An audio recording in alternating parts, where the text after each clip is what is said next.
Ya pemirsa, usai dilaporkan Luhut Binsar Panjaitan ke Polda Metro Jaya, Koordinator Kontras Fathia Maulidiyanti dan aktivis Haris Azhar yang diwakili kuasa hukumnya melapor ke Komnas HAM. Fathia dan Haris Azhar menilai ancaman pidana terhadapnya merupakan ancaman terhadap demokrasi.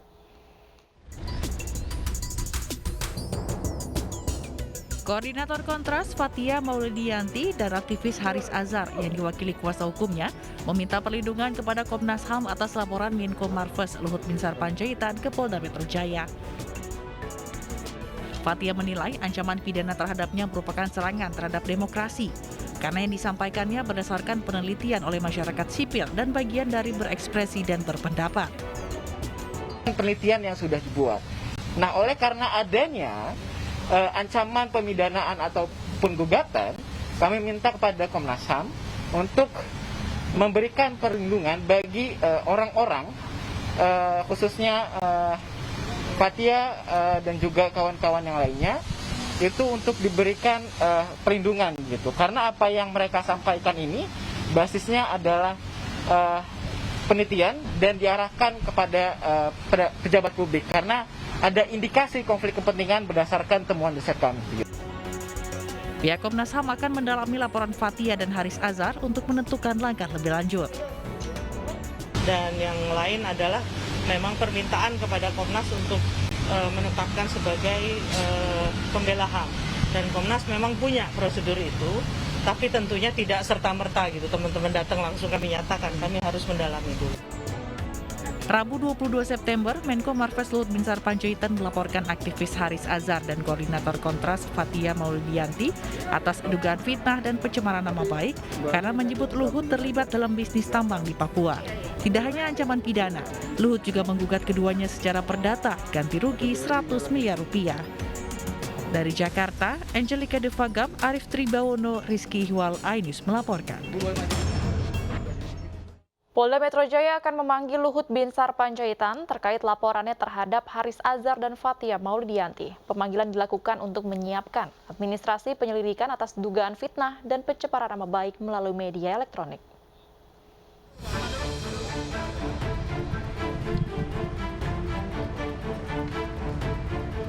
Penyidik Polda Metro Jaya akan memanggil Menko Maritim dan Investasi Luhut Binsar Panjaitan terkait laporannya terhadap dua pegiat HAM.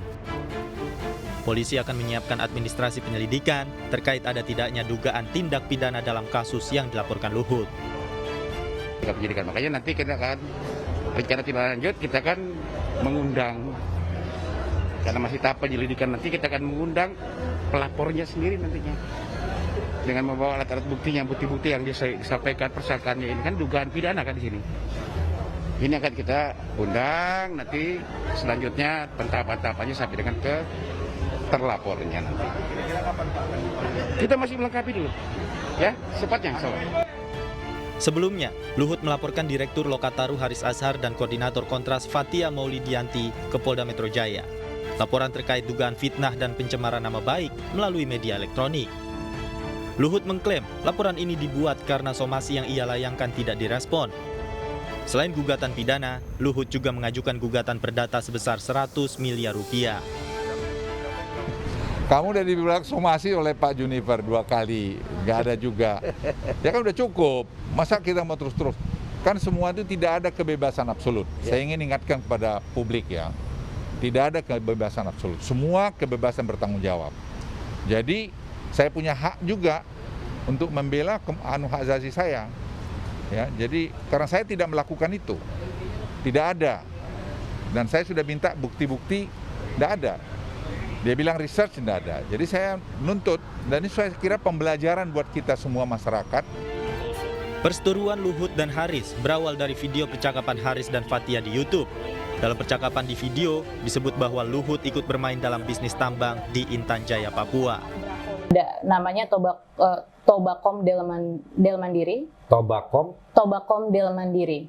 Dan itu merupakan anak perusahaannya Toba Sejahtera Group. Toba itu kan di Sumatera Utara, ini nyebrang ke Papua ya? Iya. Sumatera Utara nyebrang ke Papua. Yes. Oke, nanti kita bahas. Nah, jadi si Tobakom Delmandiri ini direkturnya adalah Purnawirawan TNI, namanya Paulus Prananto. Kita tahu juga bahwa Toba Sejahtera Group ini juga dimiliki sahamnya oleh salah satu pejabat kita. Siapa? Namanya adalah Luhut Binsar Panjaitan. LBP, The Lord. Lord ya, The Lord. Lord Luhut Oke. gitu. Jadi Luhut bisa dibilang bermain di dalam pertambangan-pertambangan yang terjadi di Papua hari ini. Laporan Luhut terhadap pegiat HAM dikecam sejumlah pihak. Sejumlah aktivis menilai tindakan Luhut mengancam ruang demokrasi. Dari Jakarta, Luis Ayu, Dias Triawan, iNews melaporkan.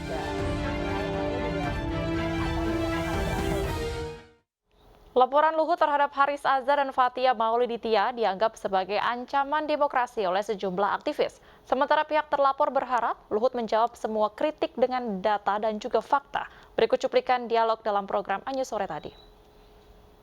Makanya saya katakan, resiko pejabat publik itu kalau nggak suka mesti mencemarkan. Itu resiko ya. Jadi itu harus diterima. Dari mana itu kritik, Prof? Itu tahu dari mana itu kritik, Prof? Kritik atau apapun bentuknya kalau disampaikan itu harus dipandang sebagai sesuatu yang harus diterima begitu ya. Harus diterima dari mana? Enggak, secara logika begini. Anda mengatakan harus itu kan wajib. Dari mana Anda mengatakan bahwa pejabat publik itu separuh hidupnya milik publik? Itu kan hanya pendapat Anda. Tapi kalau kita bicara soal hukum, begini ya. Jadi apakah tidak boleh? Saya tidak ngomong persoalan hukum ya tadi. Hukum itu ada persoalan moral di dalamnya. Dan moral itu ada persoalan kepribadian. Nah, persoalannya ranah ini ranah ya, hukum Anda atau ranah mengatakan moral. harus. Gitu. Anda mengatakan harus. Harus itu begini. Pejabat publik hanya dikritik begitu terus lapor polisi. Habis nanti waktunya lapor polisi. Anda tahu dari mana itu kritik?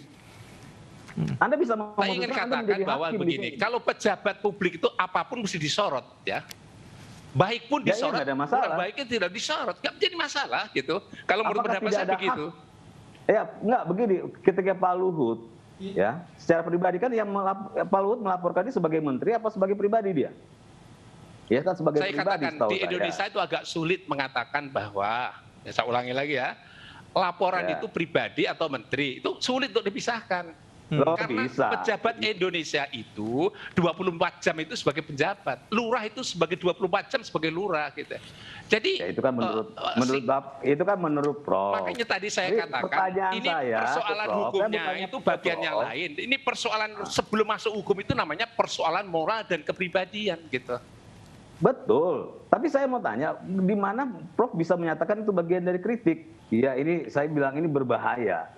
Jika aparat hukum untuk pada orang-orang yang mengatasnamakan aktivis, mengatasnamakan LSM, ya, mengatasnamakan hak asasi manusia. Jadi yang ke depan nanti berbahaya, akhirnya mereka bisa jadi ke depan orang-orang yang melakukan kejahatan akhirnya dimaklumkan karena mereka berlindung di balik yang namanya sebagai aktivis, ya, sebagai pemikir hak asasi manusia dan sebagainya. Tahu sendiri Kontras, rekam jejaknya panjang, termasuk Fathia sebagai koordinator Kontras hari ini. Dan ketika mereka bicara sebagai seorang pejuang hak asasi manusia, pembela hak asasi manusia. Dan kalau kemudian mereka bicara, ya tentu dengan basisnya data, fakta. Baik. Dan Mas ini Arief, yang penting.